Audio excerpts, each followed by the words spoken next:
징계를 받는 자의 자세.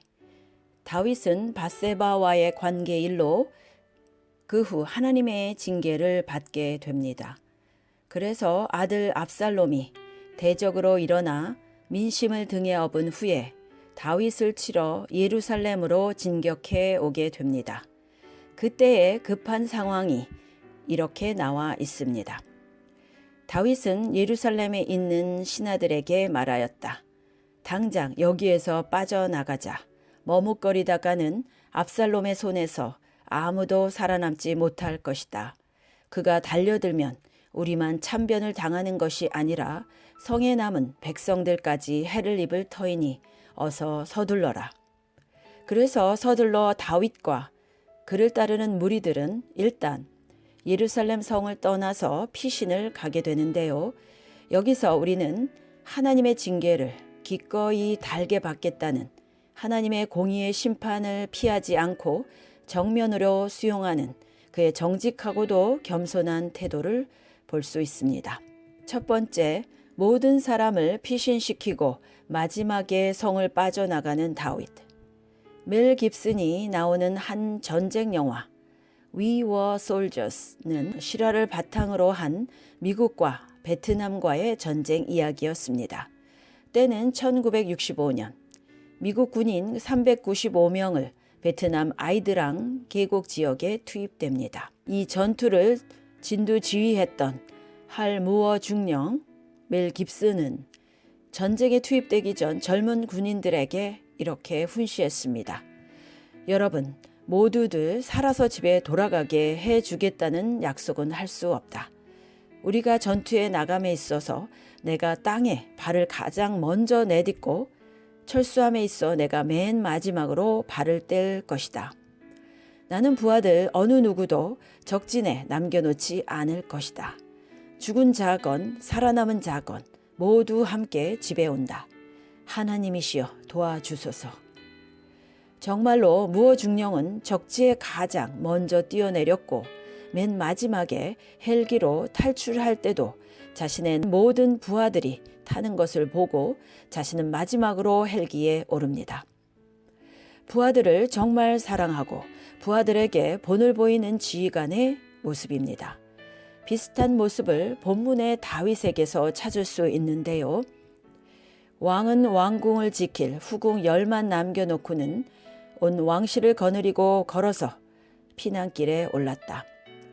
왕은 군대를 거느리고 거리를 빠져나와 마지막 집 앞에 이르러 걸음을 멈추었다. 신하들은 왕을 모시고 섰고 그렛 외인 부대와 벨렛 외인 부대와 이때가 데리고 온 갓 외인 부대 600명이 왕 앞으로 지나갔다.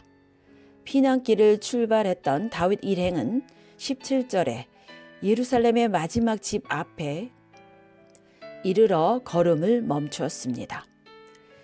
거기서 다윗 왕은 자기를 따르는 무리들이 무사히 모두 예루살렘 성을 빠져나갈 수 있도록 걸음을 멈추고 피난 행렬을 지켜보고 있는 것입니다.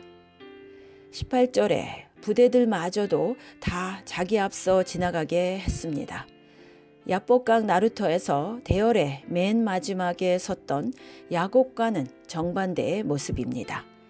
마치 월남전에서 용맹한 쥐감처럼 다윗은 맨 마지막 탈출을 선택한 것입니다.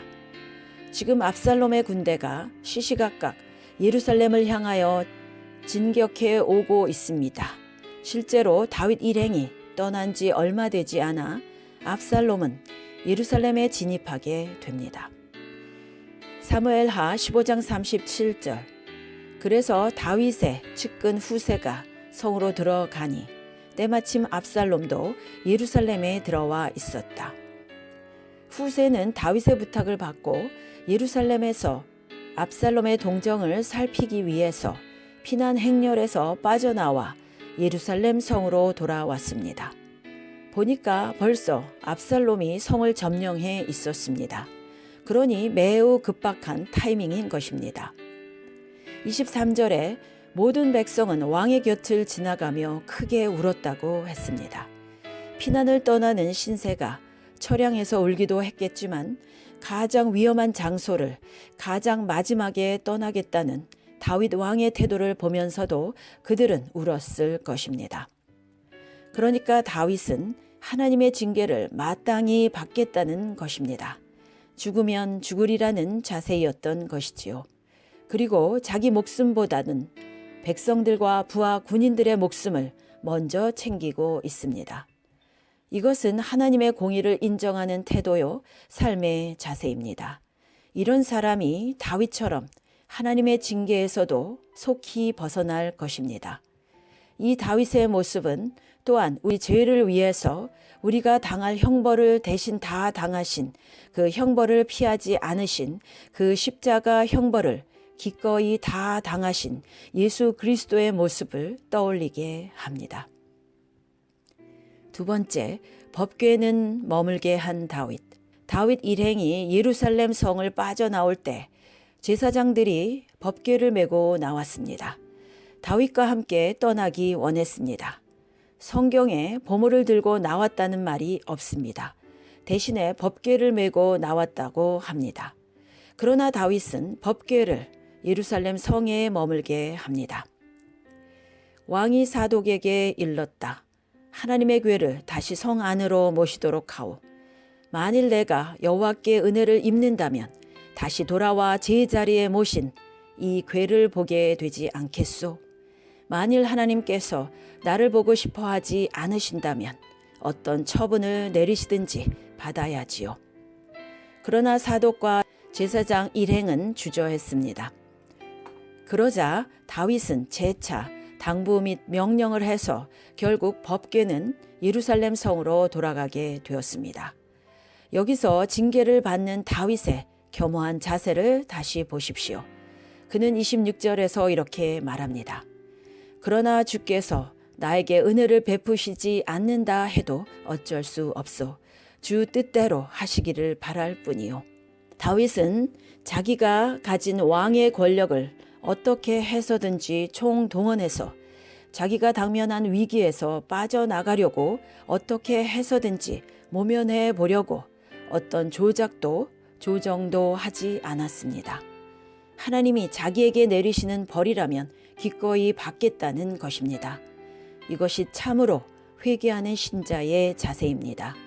앞서 다윗은 밧세바와의 사건으로 인해 나단의 책망을 받고 눈물의 회개를 한 결과 하나님의 용서를 받았습니다. 그래서 죽지 않게 되었습니다. 자기 목숨을 살렸습니다. 그러나 다윗은 죄의 결과는 당해야 했습니다. 그래서 그는 지금 압살롬에게 쫓겨서 목숨이 경각에 달린 상태에서 예루살렘을 떠나서 기드론 시내를 건너서 광야로 피난을 가고 있습니다. 다윗은 지금 자기의 죄의 결과를 기꺼이 당하겠다는 자세입니다. 그리고 모든 것을 공의의 하나님께 부탁하는, 하나님의 의로우신 판단에 부탁하는 아주 담대한 결정을 내리고 있습니다. 법궤를 자기 편에 끌어들여서 어떻게 해서든지 모면하는 것이 아니라 죽으면 죽으리라, 살면 살고 겸허한 자세로 나아가고 있습니다. 모든 결정을 하나님의 판단에 맡기고 자신이 때를 써서 어떻게 위기를 모면할 생각을 하지 않습니다. 하나님이 잠시 심판의 도구로 쓰셨던 압살롬도 역시 죄인이었습니다. 그는 잠시 구테타가 성공하는 듯 했지만 그는 자기 죄로 결국 죽었고 그의 구테타 역시 실패로 돌아갔습니다. 다윗은 잠시 하나님의 징계를 받는 듯 하였지만 기꺼이 하나님의 징계를 달게 받겠다는 자세는 이것은 내 죄를 내가 인정합니다는 자세였습니다. 결국 다윗은 예루살렘 성으로 돌아올 수 있었고 그의 삶의 전체를 아울러서는 하나님의 마음에 합한 사람이란 칭찬을 들었습니다.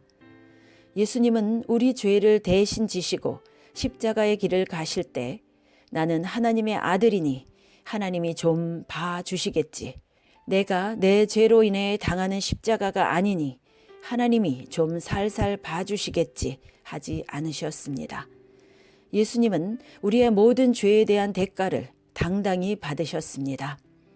일어나 함께 가자 라고 하시며 담대하게 십자가 앞으로 나아가셨습니다. 우리는 죄의 결과를 두려워해야 되겠습니다. 내 죄의 결과는 예수님이 십자가 형벌을 치를 정도로 큰 것이었습니다. 그리고 하나님이 내게 내리시는 어떤 징계도 내가 달게 받겠다는 다윗과 같은 태도는 하나님의 그 징계를 속히 끝나게 할 것입니다. 다윗처럼요. 세 번째, 머리를 가리고 맨발로 도피하는 다윗. 다윗은 머리를 가리고 울면서 맨발로 올리브 산등성이를 걸어 올라갔다. 백성들도 모두 머리를 가리고 울면서 뒤따랐다. 신자들은 몸이 아프면 그걸 주위에 알리기를 주저합니다. 교통사고가 나거나 사기를 당해도 가급적 쉬쉬합니다. 왜냐하면 함부로 자신의 고난을 발설했다가 너는 죄인이라서 하나님의 징계를 받는다는 비난을 받을까 염려해서입니다. 지금 다윗은 머리를 가리고 울면서 맨발로 피난을 가고 있습니다. 체면과 위신을 지켜야 하는 왕입니다. 그러나 다윗은 그런 위신과 채통은 하나님 앞에서 다 던져버리고 나는 죄를 지었고 죄인이라서 하나님 앞에서 이런 징계를 받고 있습니다. 를 지금 머리를 가리고 울며 맨발로 가는 모습을 통해 모든 사람들 앞에 겸손히 알리고 있습니다. 스스로 시인하고 있는 것입니다. 참으로 겸손한 사람입니다. 이런 다윗의 사람 앞에서의 겸손은 무엇보다 하나님 앞에서의 겸손으로 받아들여졌을 것입니다. 우리가 만약 범죄해서 징계를 받으면 그건 하나님 앞에서 받는 것입니다.